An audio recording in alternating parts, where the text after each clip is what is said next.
4 چیزیں سنبھال کر رکھو، کامیابی تمہاری مقدر ہوگی۔ نماز میں دل کو، تنہائی میں سوچ کو، محفل میں زبان کو اور راستے میں نگاہ کو۔ جب کوئی نہ سمجھ رہا ہو تب خاموش ہو جانا بہتر ہے، کیونکہ بحث باتوں کو بگاڑ دیتی ہے۔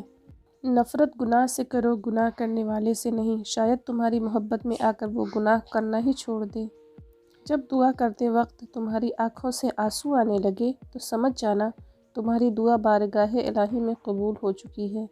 وہ آزمائے گا تمہیں دنیا کی ہر محبت دکھا کر، پھر کہے گا بتا کون ہے تیرا میرے سوا۔ ایسے شخص کو کبھی مت گنوانا جس کے دل میں تمہارے لیے محبت، فکر، عزت اور چاہت ہو۔ یقین رکھو کہ صبر کے بعد تمہیں ایسے حیران کن نعمت سے نوازا جائے گا کہ تم درد و تکلیف کی تلخی بھول جاؤ گے۔ جب اللہ کسی کو پسند کرتا ہے تو اسے خوب آزماتا ہے، بس تم صبر کرنا، کیونکہ صبر کرنے والوں کی منزل جنت ہے۔ زندگی جب بھی رلائے تو سمجھ لینا گناہ معاف ہو گئے، اور زندگی جب بھی ہنسائے تو سمجھ لینا دعا قبول ہو گئی۔ کسی کا دل اتنا مت دکھاؤ کہ وہ اللہ کے سامنے تمہارے نام لے کر رو پڑے، کیونکہ ٹوٹے ہوئے دل سے نکلی آہ عرش تک جاتی ہے۔ کسی کا ظرف دیکھنا ہو تو اسے عزت دو، فطرت دیکھنی ہو تو اسے آزادی دو، نیت دیکھنی ہو تو اسے قرض دو، خصلت دیکھنی ہو تو اس کے ساتھ کھانا کھاؤ، صبر دیکھنا ہو تو اس پر تنقید کر کے دیکھ لو، خلوص دیکھنا ہو تو اس سے مشورہ کرو۔ خیال رکھنا کہ کسی کی آنکھیں تمہاری وجہ سے نم نہ ہو، کیونکہ تمہیں ان کے ہر آنسو کا حساب چکانا ہے۔ تم وہ مانگتے ہو جو تمہیں اچھا نظر آتا ہے، مگر اللہ وہ دیتا ہے جو تمہارے لیے بہتر ہوتا ہے۔ جب تم کسی شخص کو اس کی دولت کی وجہ سے عزت دینے لگو تو سمجھ لینا تم نے اپنا ایمان کھو دیا۔ جب تم کسی کو اکیلا دیکھو تو سمجھ جاؤ کہ وہ ایک سچا انسان ہے، کیونکہ بھیڑ ہمیشہ منافق کے ساتھ ہوتی ہے۔ سونے کو آگ سے آزمایا جاتا ہے، مومن کو آزمائشوں سے آزمایا جاتا ہے۔ ہر اس چیز کو توڑ دو جس کو انسان نے بنایا ہے، لیکن انسان کا دل کبھی مت توڑنا جس کو اللہ نے بنایا ہے۔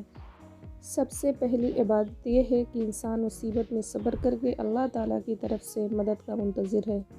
اللہ ان دعاؤں کو کبھی رد نہیں کرتا جو بے انتہا صبر کے ساتھ ساتھ بار بار مانگی گئی ہو۔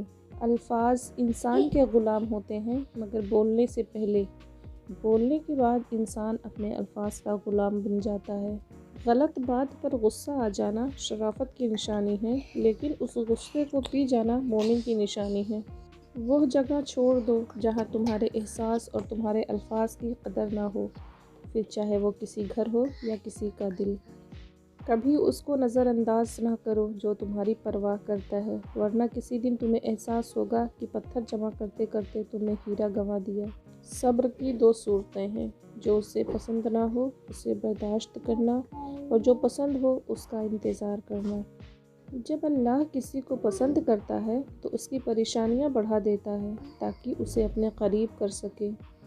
پسند اس کو نہ کرو جو دنیا میں سب سے زیادہ حسین ہو، بلکہ پسند اس کو کرو جو تمہاری عزت کرتا ہو۔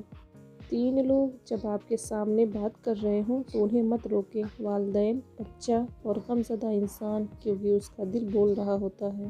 رشتوں کی خوبصورتی ایک دوسرے کی بات کو برداشت کرنے میں ہے۔ بے عیب انسان تلاش کرو گے تو اکیلے رہ جاؤ گے۔ اور کبھی غم نہ کرنا کہ دنیا آپ کے ساتھ نہیں، بلکہ خوش ہونا کہ دنیا کا مالک آپ کے ساتھ ہے۔ جب آپ کچھ نہ کر سکیں تو اپنی دعاؤں میں اضافہ کر دیں، کیونکہ اللہ تعالیٰ کے سوا کوئی آپ کو کچھ نہیں دے سکتا۔ نماز اتنی ہی ضروری ہے جتنے کو جینے کے لیے سانس لینا ضروری ہوتا ہے۔ اللہ پاک ہمیں سجدوں کی لذتیں عطا فرمائے، آمین۔ جب تم پر کوئی مشکل آ جائے تو کسی کا احسان نہ لو، کیونکہ مصیبت 4 دن کی ہوتی ہے اور احسان زندگی بھر کا ہوتا ہے۔ آپ کسی کو بھی زبردستی 2 کاموں کے لیے مجبور نہیں کر سکتے، ایک محبت، دوسرا عبادت، دونوں دل سے ہوتی ہے اور دونوں کا رشتہ روح سے ہوتا ہے۔ اس شخص کو دوست مت بناؤ جو کسی محفل میں آپ کو شرمندہ کرے، چاہے وہ مذاق میں ہی کیوں نہ ہو۔ آپ کو جس شخص سے محبت ہو جائے اس کے آخرت کے بارے میں سوچا کرو کہ اس کو کیسے بہتر بنایا جائے، یہ تمہاری محبت کی سب سے بڑی دلیل ہوگی۔ نماز کی فکر اپنے اوپر فرض کر لو، خدا کی قسم دنیا کی فکر سے آزاد ہو جاؤ گے اور کامیابی تمہارے قدم چومے گی۔ جب تمہارا دل کسی کے گلے لگ کے رونے کو چاہے تو قرآن پاک کو گلے لگا لینا۔